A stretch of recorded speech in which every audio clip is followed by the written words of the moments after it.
കോഴിക്കോട് നഗരത്തിന്റെ വികസന പാതയിൽ പുത്തൻ നാഴികക്കല്ലായി പുതിയ പാലം ഗതാഗതത്തിനായി തുറന്നുകൊടുത്തു. 8 പതിറ്റാണ്ട് കാത്തിരിപ്പിനൊടുവിലാണ് നഗരത്തിലെ മർമ്മപ്രധാന മേഖലകളെ ബന്ധിപ്പിക്കുന്ന പാലമെന്ന സ്വപ്നം യാഥാർത്ഥ്യമായത്. 60 കോടി രൂപ മുതൽ മുടക്കി കിഫ്ബിയിലൂടെയാണ് പദ്ധതി യാഥാർത്ഥ്യമായത്. കോഴിക്കോട് നഗരത്തെ മെഡിക്കൽ കോളേജ് ബൈപ്പാസ് റോഡുകളുമായി ബന്ധപ്പെടുത്തുന്ന പാലം 8 പതിറ്റാണ്ടായി നഗരവാസികളുടെ സ്വപ്നമായിരുന്നു. 1947-ൽ കനോലി കനാലിന്റെ ഇരുകരകളെയും ബന്ധിപ്പിക്കുന്ന നടപ്പാലമായിരുന്നു ആദ്യമുണ്ടായിരുന്നത്. ചവിട്ടുപടി കയറി വേണം പാലത്തിലെത്താൻ. സൈക്കിളല്ലാതെ മറ്റു വാഹനങ്ങളില്ലാത്ത കാലത്ത് ചെറുപാലം തന്നെ ധാരാളം. നഗരം വളർന്നതോടെ ചവിട്ടുപടി റാമ്പായി മാറി. ഓട്ടോറിക്ഷകളടക്കം കയറുന്നത് ഒഴിവാക്കാൻ വീതി കുറച്ച് നിർമ്മിച്ച പാലത്തിന് പുതിയ പാലമെന്ന് പേരുമിട്ടു.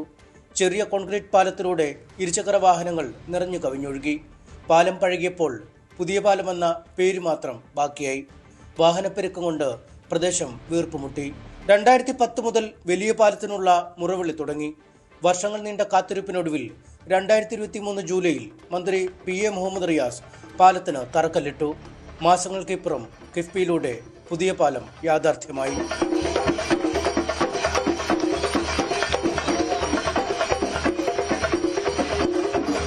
കനോലി കനാലിന് കുറുകെ 16.53 കോടി രൂപ വിനിയോഗിച്ച് 195 മീറ്റർ നീളത്തിലും 11 മീറ്റർ വീതിയിലും ആർച്ച് മാതൃകയിൽ നിർമ്മിച്ച പാലത്തിനൊപ്പം ഇരുവശങ്ങളിലും അപ്രോച്ച് റോഡുമുണ്ട്. 40 കോടി രൂപയാണ് സ്ഥലമെടുപ്പിന് ചെലവായത്. കേരള റോഡ് ഫണ്ട് ബോർഡിനായിരുന്നു നിർമ്മാണ ചുമതല. ഏതാണ്ട് 60 കോടി രൂപ ചെലവിലാണ് ആ പാലത്തിൻ്റെയും അപ്രോച്ച് റോഡുകളുടെയും നിർമ്മാണം പൂർത്തീകരിച്ചിട്ടുള്ളത്. 16.53 കോടി രൂപ പാലത്തിന് വേണ്ടി മാത്രം അതിൽ ചെലവായിട്ടുണ്ട്. സ്വാഭാവികമായും കോഴിക്കോട്ടെ ജനങ്ങളുടെ യാത്രാ പ്രശ്നങ്ങൾ പരിഹരിക്കുന്ന ഒരു വലിയ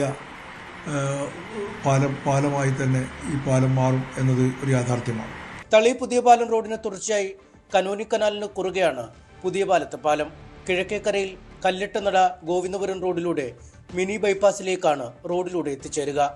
പാലത്തിൽ 7.5 മീറ്റർ വീതിയാണ് വാഹനങ്ങൾക്ക് കടന്നു പോകാവുന്ന ഭാഗത്തിനുള്ളത്. ഇരുവശത്തും കാൽനട യാത്രക്കാർക്കുള്ള നടപ്പാതയുമുണ്ട്.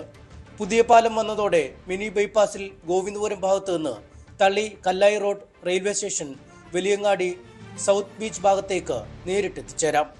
ന്യൂസ് 18 കോഴിക്കോട്.